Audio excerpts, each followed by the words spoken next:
Finally, Ayaz, finally Virat Kohli has his hands on an IPL trophy. Now, heading into this IPL season, it was all about him. It was the 18th season. His number is 18, and it was all about whether he could do it, whether it would be destiny, and it turned out it was. But unlike other seasons, previous seasons, where he was kind of powering that batting lineup alongside AB de Villiers and Chris Gayle, who were also there, by the way, this was more of a team effort throughout the season, and that was reflected even in the scorecard last night. So, what does this huge win mean for the franchise, mean for Kohli, and mean for the IPL itself? Well, I think, look, it's a breakthrough season for them. They've been waiting 18 years, not just waiting, they've been struggling, striving, and it's been so frustrating, not just for the players themselves. And remember, a lot of the players have changed. They've had superstars in their midst like Chris Gayle, AB de Villiers, Shane Watson, Zaheer Khan, you name them, they've all been part of that franchise. And of course, there's been Virat Kohli, who's been the kind of central figure in this whole quest, 18-year quest, and they finally laid their hands on the title. I think this is a massive breakthrough for the franchise. And as you mentioned, I think this came through a great team effort. In the past seasons, especially for many seasons, of the 18 that have gone past, it was felt that they were, because they had so many superstars in their midst, the victory should, or the title should come to them easily. But it never does in sports. You can be packed with 11 superstars and still not finish in the top 3 or top 2 or forget about winning. Remember last season in the IPL, Mumbai Indians finished last. So, and this year's Chennai Super Kings, some similar fate has befallen them. So, I think the lesson for the franchise, for RCB, of course, is that in the auctions, when you plan your strategy and you plan your squad, you have to pick players who all put together make up for a very well-balanced team, and then good blend of youth and experience, and obviously all the other ingredients that go into it, like motivation, aspiration, ambition, etc. And it's all come through this season. It might almost seem like there was some providence at play, that everything fell right into place and built all around Virat Kohli, as it were. Yeah, and you have to feel sorry for the Punjab Kings also, because they were also going for their first ever title win, and they were being led superbly by Shreyas Iyer. That Shreyas Ponting partnership was working really well for them, as it had in during the COVID pandemic at DC. But they came up short, and you kind of felt really sorry for Shashank during that last over. But I wanted to ask you this question for both teams, RCB and Punjab.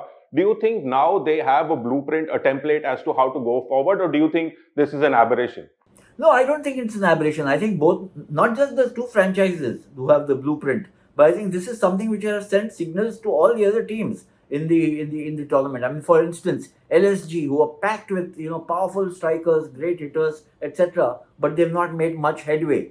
So also Sunrisers Hyderabad, they took so much for granted after their last season's performance, where they finished runners up, that they played in exactly the same vein this season and came to grief. So it's not just about having the right kind of players, it's also about adjusting, adapting, manipulating your own resources in a way where you reach the final and hope to win. And you're right. Shreyas Iyer tried his utmost as a batsman, as a captain. I think somewhere I was in the post-match, I was reading some of the comments made by Ricky Ponting, where he felt they were a little short in experience in the middle order, perhaps. So that's a great learning for them. But overall, I think the performance of both these franchises, who've never reached you never won the title earlier. One had to lose. Unfortunately, it's Punjab Kings. But they've shown the spark and the ambition and the drive to be a threat to any team next year.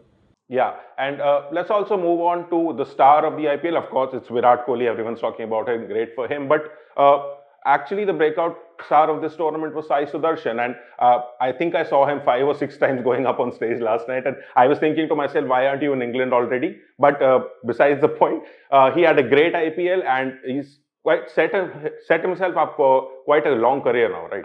Oh, absolutely. I think, look, Sai Sudarshan, if we had to sit and pick an IPL 2025 team right now, he would be my first pick.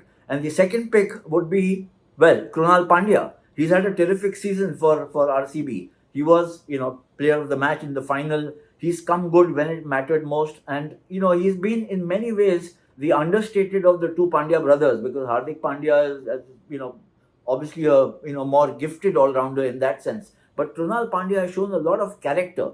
And so also Sai Sudarshan. I mean, Sai Sudarshan has got his due or has been recognized his merit that he's found a place in the team to England. So hopefully he'll come good there because he's shown great adaptability across formats. I mean, I've just been going through all his records, domestic and IPL, where he's and different formats. He's been absolutely fantastic. So Sai Sudarshan would be my first pick as the batsman. If you have to start picking, Sai Sudarshan is there. But certainly somebody like a Krunal Pandya would find a place in the team. Yeah. Lastly, because this is our last episode covering this season's IPL, I want to ask you what the most memorable moment of this season was. For me personally, it was the 14-year-old hitting a century. Do you agree with that? Yes, I would. I mean, who would imagine, the 14-year-old boy playing with these? I mean, most of the other teams, most of the other players. Well, there's also Ayush Mhatre, who's 17 years old. But otherwise, you're playing with the likes of Rohit Sharma, Virat Kohli, Jasprit Bumrah, Josh Hazelwood, and so on and so forth.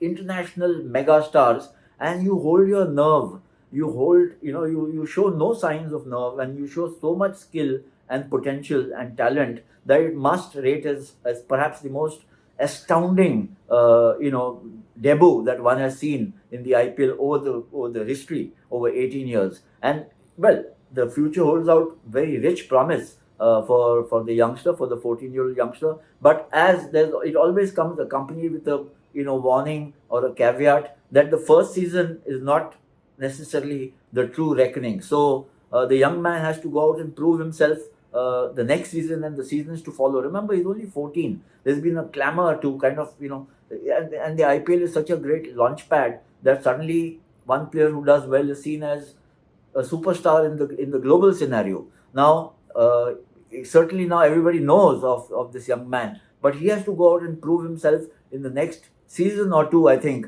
And then, of course, if he does what he's done this year, or at least measures up to what he's done this year, then we've got a real big star in the making. So that's it for our coverage of the IPL this season, and we set our sights on the upcoming England tour and the WTC final. So we'll come back to you before that. That's it for this episode of Sportsroom. See you next time. Thank you, Anirudh. We'll catch up soon.